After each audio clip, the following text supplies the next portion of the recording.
Hello everyone, welcome to my channel. और आज इस वीडियो में हम अमाइनो एसिड के बारे में पढ़ेंगे। अमाइनो एसिड आपका एक ऐसा टॉपिक है जो आपके बीएससी थर्ड ईयर में बॉटनी और केमिस्ट्री के लिए भी मोस्ट इम्पोर्टेंट टॉपिक है। इससे एमसीक्यूज में क्वेश्चंस पूछे जाते हैं और आपके कॉम्पिटिटिव एग्जाम्स में भी इससे क्वेश्चंस पूछे जाते हैं। तो चले आइए देखते हैं इसके बारे में। Amino acid is a monomer और building block of proteins. Amino acid जो होते हैं वो प्रोटीन के मोनोमर्स होते हैं और जितने भी हमारे प्रोटीन्स होते हैं वो अमीनो एसिड से ही मिलकर बने होते हैं। इसलिए अमाइनो एसिड को बिल्डिंग ब्लॉक ऑफ प्रोटीन भी कहते हैं। अब यहाँ से भी आपसे क्वेश्चन पूछ लिया जाता है कि बिल्डिंग ब्लॉक ऑफ प्रोटीन्स किसे कहा जाता है। तो यहाँ पर ये आपके मोस्ट इम्पोर्टेंट लाइन है, building block of proteins of amino acid. जितने भी हमारे अमाइनो एसिड होंगे वो बिल्डिंग ब्लॉक ऑफ प्रोटीन्स होंगे और प्रोटीन्स हमारे अमाइनो एसिड से ही मिलकर बनेंगे। अब हम इसकी स्ट्रक्चर की बात करते हैं। तो अब अमाइनो एसिड किसे कहते हैं? अमाइनो एसिड वो होते हैं जिसमें NH2OCOOH ग्रुप प्रेजेंट होता है। NH2 एक अमाइनो है और COOH एक एसिड है। जिस भी कंपाउंड में अमाइनो और COOH ग्रुप प्रेजेंट होगा उन्हें हम अमाइनो एसिड कहेंगे। अमाइनो एसिड का जो फॉर्मूला है वो CNH2HCOOHR है। अगर ये जो इसके स्ट्रक्चर है इसको जो ओपन करके दिखाया गया है, ये देखिए यहाँ पर कार्बन से जो NH2 ग्रुप जुड़ा हुआ है, COOH ग्रुप जुड़ा है जिसे हम कार्बोक्सिलिक ग्रुप कह रहे हैं और NH2 ग्रुप को हम अमाइनो ग्रुप कह रहे हैं। और ये जो R प्रेजेंट है इसे हम साइड चेन कहते हैं। मीन्स यहाँ पर कोई भी जो ग्रुप है आकर अटैच हो सकता है, फिर उससे नेक्स्ट ग्रुप अटैच हो सकता है। अगर हम अल्फा अमीनो एसिड की बात करें, अल्फा अमीनो एसिड उसे कहते हैं जिस कार्बन से NH2 ग्रुप अटैच होता है उसे हम अल्फा अमीनो एसिड कहते हैं, या अल्फा कार्बन भी कहते हैं। जिससे NH2 ग्रुप अटैच होगा उसे हम अल्फा अमीनो एसिड कहेंगे। सेकेंड, जैसे हम बात करते हैं अपनी जो सेकेंड है हमारा लाइसिन है। लाइसिन से अब देखो यहाँ पर कार्बन से NH2 ग्रुप जुड़ा है इसलिए इसे अल्फा कार्बन कहेंगे। और यहाँ से एप्सिलॉन से जो आपका NH2 ग्रुप जुड़ा हुआ है जिसे एप्सिलॉन अमीनो एसिड कहेंगे। ये एक लाइसिन की स्ट्रक्चर होती है। जिस भी कार्बन से NH2 ग्रुप जुड़ा होगा उसे हम अल्फा या बीटा भी कह सकते हैं। अगर बीटा से अमीनो ग्रुप जुड़ा होता कार्बन से तो हम उसे अल्फा बीटा अमीनो एसिड भी कह सकते थे। अगर हम इसके एल आइसोमर और डी आइसोमर की बात करें तो डी आइसोमर हम उसे कहेंगे जिसमें NH2 ग्रुप जिस कंपाउंड मीन्स जिस अमीनो एसिड में राइट हैंड साइड में मीन्स राइट साइड में जो NH2 ग्रुप प्रेजेंट होगा उसे हम डी आइसोमर कहेंगे। और यहाँ पर जो देखिए एल आइसोमर हम उसे कहेंगे जिसमें NH2 ग्रुप लेफ्ट में प्रेजेंट होगा उसे हम एल आइसोमर कहेंगे। यहाँ पर आप बात नोट कीजिएगा, हम कैपिटल एल की बात कर रहे हैं और कैपिटल डी की बात कर रहे हैं, स्मॉल डी की बात नहीं कर रहे, स्मॉल एल की बात नहीं कर रहे हैं। जिस भी कंपाउंड में जो अमाइनो एसिड होगा जिसमें NH2 ग्रुप राइट में प्रेजेंट होगा उसे हम डी आइसोमर कहेंगे और जिसमें लेफ्ट में प्रेजेंट होगा उसे हम एल आइसोमर कहेंगे। याद रखिएगा कैपिटल, इसे बार बार हम बता रहे हैं कैपिटल। अगर हम इसकी ऑप्टिकली एक्टिविटी की बात करें तो ऑप्टिकली एक्टिव कौन से कंपाउंड होंगे? Chirality present in all amino acid except glycine. जितने भी हमारे अमीनो एसिड है वो कायरल होते हैं एक्सेप्ट ग्लाइसिन। अब कायरल कार्बन वह होते हैं जिस भी कार्बन से डिफरेंट ग्रुप जुड़े होते हैं उन्हें हम कायरल कार्बन कहते हैं। मगर जो हमारा ग्लाइसिन है अगर हम उसकी स्ट्रक्चर को देखते हैं तो उसमें एक NH2 ग्रुप COOH ग्रुप, यहाँ भी हाइड्रोजन प्रेजेंट और यहाँ भी हाइड्रोजन प्रेजेंट है।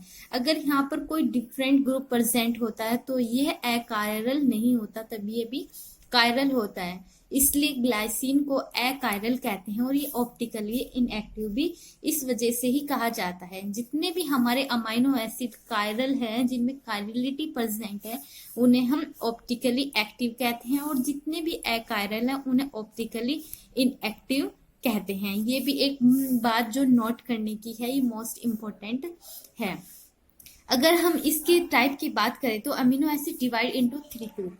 जितने भी हमारे अमीनो एसिड हैं उनको 3 ग्रुप्स में डिवाइड किया गया है, जिनमें से first aliphatic amino acid, second aromatic amino acid और थर्ड अगर हम बात करें तो हेटेरोसाइक्लिक अमीनो एसिड है। एलिफेटिक अमीनो एसिड की हम बात करें तो इसमें आर एल्काइल ग्रुप प्रेजेंट होगा। जिनमें भी एल्काइल ग्रुप प्रेजेंट होगा उन्हें हम एलिफेटिक अमीनो एसिड की बात अमीनो एसिड कहेंगे। और एलिफेटिक अमीनो एसिड को भी हम के टाइप है, जैसे न्यूट्रल, एसिडिक, बेसिक और सल्फर कंटेनिंग। आइए वन बाय वन इनको देखते हैं। इसमें से फर्स्ट है neutral amino acid. Neutral amino acid वह होंगे जिनमें 1 COOH ग्रुप प्रेजेंट होगा, 1 NH2 ग्रुप प्रेजेंट होगा। जिस भी अमीनो एसिड में ओनली एक ही COOH ग्रुप और ओनली ही एक ही NH2 ग्रुप प्रेजेंट होगा उन्हें हम न्यूट्रल अमीनो एसिड कहेंगे। न्यूट्रल अमीनो एसिड का जो एग्जाम्पल है वो ग्लाइसिन है, एलानिन है, ल्यूसीन है और आइसोल्यूसिन है। ग्लाइसिन है, अब देखिए ग्लाइसिन की जो स्ट्रक्चर है इसमें देखिए एक ही COOH ग्रुप प्रेजेंट है और एक ही NH2 ग्रुप प्रेजेंट है। अगर हम एलानिन की बात करते हैं तो इसमें भी एक COOH और एक ही NH2 ग्रुप प्रेजेंट है। और ये है ल्यूसिन की स्ट्रक्चर देखते हैं तो इसमें भी एक ही NH2 ग्रुप कार्बन से अटैच और COOH है। इस वजह से इनको न्यूट्रल एलिफेटिक अमीनो एसिड कहते हैं। सेकंड जो हमारा आता है वो एसिडिक एलिफेटिक अमीनो एसिड है, जिनके एग्जाम्पल है ग्लूटामिक एसिड और एस्पार्टिक एसिड है। यहाँ पर हम आपसे एक बात नोट करा देते हैं कि आपसे क्वेश्चन पूछ लिया जाता है कि न्यूट्रल अमीनो एसिड के नाम बताइए, एसिडिक एलिफेटिक अमीनो एसिड के नाम बताइए। तो ये जो आपके एग्जाम्पल है ग्लाइसिन, एलानिन, ल्यूसीन या फिर एसिडिक के नाम ग्लूटामिक या फिर जो आपके नेक्स्ट आएंगे इनकी आपको याद रखने जरूरी है। इनका नाम जरूर याद रखिएगा। स्ट्रक्चर तो आपसे मोस्टली नहीं पूछी जाती मगर नाम जरूर पूछा जाता है। तो हम बात कर रहे थे एसिडिक एलिफेटिक अमीनो एसिड, जिसने कहते हैं हम ग्लूटामिक एसिड और aspartic acid. Acidic aliphatic amino acid वह होते हैं जिनमें 2 COOH ग्रुप प्रेजेंट होंगे।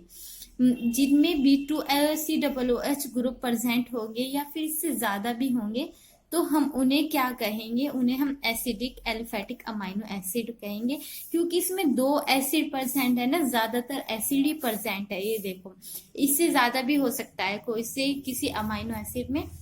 यहाँ पर देखिए एस्पार्टिक एसिड है, उसमें भी 2 COOH ग्रुप प्रेजेंट है, इसलिए इसको हम एसिडिक एलिफेटिक अमीनो एसिड कहते हैं।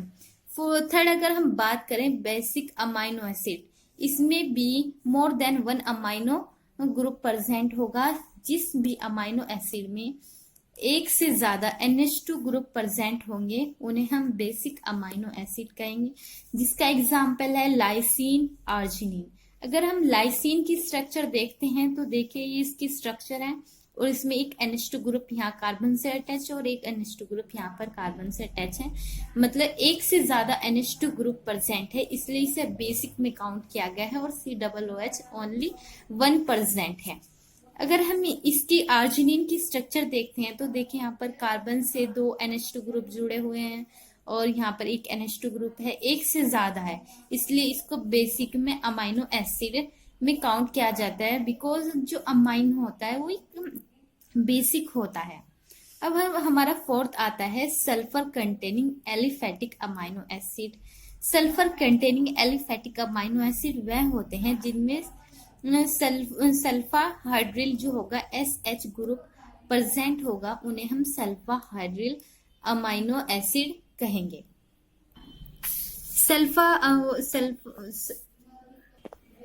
सल्फर कंटेनिंग जो भी अमीनो एसिड है उनमें से जो एग्जांपल है वो सिस्टीन है।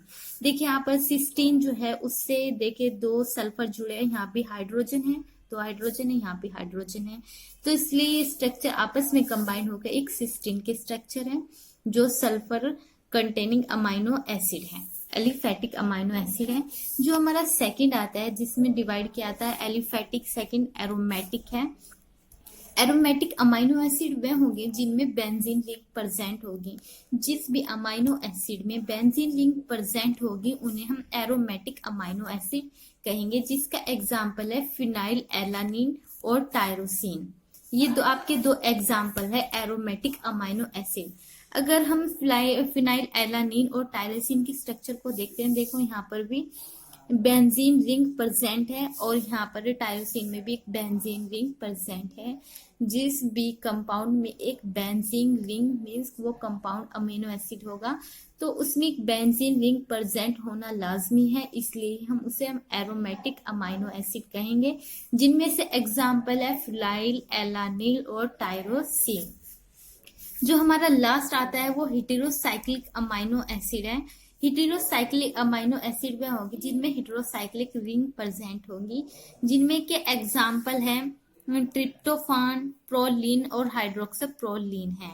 ट्रिप्टोफान की अगर हम स्ट्रक्चर देखेंगे, देखो यहाँ पर जो कार्बन होगा वो एक हेटेरोसाइक्लिक रिंग से अटैच है। ये देखिए हेटेरोसाइक्लिक रिंग है, यहाँ पर NH प्रेजेंट है, तो ये ट्रिप्टोफान की स्ट्रक्चर है। सेकंड प्रोलीन की स्ट्रक्चर को देखते हैं तो देखिए यहाँ पर जो कार्बन है वो जो N है, देखो ये भी एक हेटेरोसाइक्लिक है, जो रिंग है इससे कार्बन अटैच है, इसलिए इसको हेटेरोसाइक्लिक अमाइनो एसिड में एक काउंट किया जाता है। और यहाँ पर आपका जो थर्ड है हाइड्रोक्सिल प्रोलीन है, इसमें भी देखिए जो कार्बन है वो कार्बन जो है वो हेटेरोसाइक्लिक रिंग से अटैच है। देखिए जो कार्बन है हेटेरोसाइक्लिक रिंग से अटैच है, इसका फॉर्मूला है हाइड्रोक्सिल प्रोलीन, इसको हम कहते हैं। तो आई होप मेरी ये वीडियो आपके लिए हेल्पफुल रही होगी। अगर ये वीडियो आपके लिए हेल्पफुल रही है तो इस वीडियो को लाइक जरूर कर दीजिएगा और चैनल को भी सब्सक्राइब कर दीजिएगा। Thank you so much for watching this video.